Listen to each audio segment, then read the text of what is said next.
Baby blues atau postpartum blues adalah kondisi umum namun terbatas yang dimulai segera setelah melahirkan.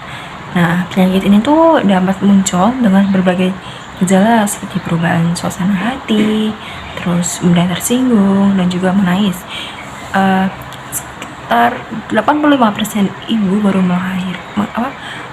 mengalami postpartum blues atau baby blues dengan gejala yang dimulai dengan beberapa hari setelah melahirkan dan juga berlangsung hingga sekitar 2 minggu. Nah, kondisi tersebut tuh seringkali ditandai dengan perasaan sedih, cemas, dan juga mudah kewalahan. Penting bagi ibu baru untuk menerima tidur yang cukup dan juga dukungan emosional selama masa ini. Baby blues syndrome sendiri itu merupakan perasaan sedih yang banyak dialami wanita di awal-awal melahirkan. Nah, hal ini tuh cenderung terjadi pada hari kedua atau ketiga setelah melahirkan. Kondisi ini tuh berhubungan dengan kesulitan ibu dalam menerima kehadiran si bayi. Baby blues adalah kondisi psikologis yang dialami oleh sebagian besar ibu setelah melahirkan, yang ditandai dengan perubahan suasana hati, kecemasan, dan juga kesedihan. Namun, baby blues itu bukanlah kondisi yang serius dan juga dapat pulih dengan sendirinya dalam beberapa minggu. Sama halnya dengan yang dialami oleh subjek, ia bernama Dewi. Ia mengalami baby blues setelah 3 hari pasca melahirkan. Nah, Dewi itu melahirkan anak pertamanya. Dewi mengalami baby blues karena ia tidak terbiasa dengan adanya anak kecil. Nah, di mana ia merasa mengalami perubahan peran yang ia alami, yang awalnya ia hanya seorang istri saja, namun sekarang juga menjadi seorang istri dan juga seorang ibu.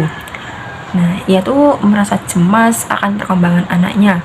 Apakah ia bisa merawat anaknya dengan baik ataupun tidak. Nah, Dewi itu juga merasa sedih akan kehadiran anaknya karena ia merasa tidak bisa merawat anak pertamanya. Apalagi ia juga kurang adanya dukungan dari peran keluarga. Dewi juga dan juga suaminya itu merantau jauh dari kedua belah pihak. Kedua pihak keluarganya dari keluarga si Dewi maupun dari pihak keluarga si suami. Dalam hatinya ada bentrokan dalam metode merawat anaknya. Seperti yang disarankan oleh dokter itu untuk tidak diberi makan selain ASI terlebih dahulu. Namun para tetangganya itu selalu menyarankan untuk memberi makan bubur ataupun empasi jika anaknya itu menangis, padahal anaknya tersebut tuh baru lahir beberapa hari. Nah, Dewi itu mulai menerima dan juga sembuh dari baby blues sekitar 2 mingguan karena mendapat dukungan dari sang suami dan juga keluarga yang selalu memberikan semangat serta motivasi kepada Dewi setiap saat lewat telepon selular setelah tahu bahwa Dewi itu mengalami baby blues. Nah, analisis teorinya yaitu pada teori psikoanalisis, baby blues itu dapat dianggap sebagai proses psikoanalisis di mana individu itu mengalami perubahan suasana hati yang disebabkan perubahan hormonal dan juga faktor psikososial setelah melahirkan. Sama halnya yang dialami oleh Dewi, ia tuh merasa adanya perubahan peran yang awalnya tuh hanya seorang istri saja, namun sekarang ia merangkap menjadi seorang istri dan juga seorang ibu. Dan juga Dewi itu juga cemas akan perkembangan anak pertamanya tersebut.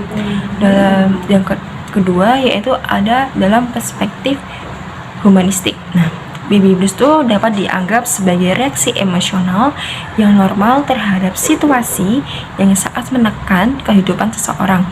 Seperti yang dialami oleh Dewi, yakni ia merasa cemas akan perkembangan anaknya. Dewi juga merasa khawatir apakah ia bisa merawat anaknya dengan baik maupun tidak.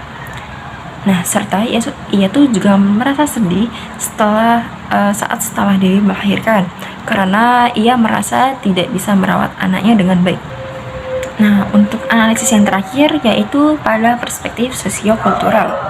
di mana baby blues itu dapat dianggap sebagai dampak kultur dan juga sosial yang mempengaruhi pengalaman si ibu setelah melahirkan. Dewi itu juga mengalami kurangnya dukungan dari keluarga serta dia juga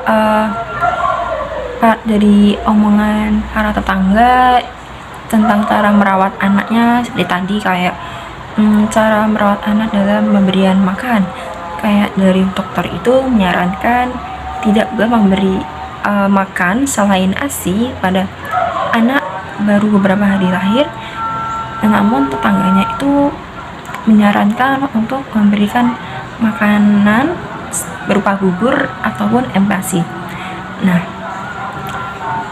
meskipun baby blues itu bukanlah kondisi yang serius, namun halnya lebih baiknya kita melakukan pencegahan dan juga pengobatan yang tepat sangat penting untuk membantu si ibu menghadapi situasi ini.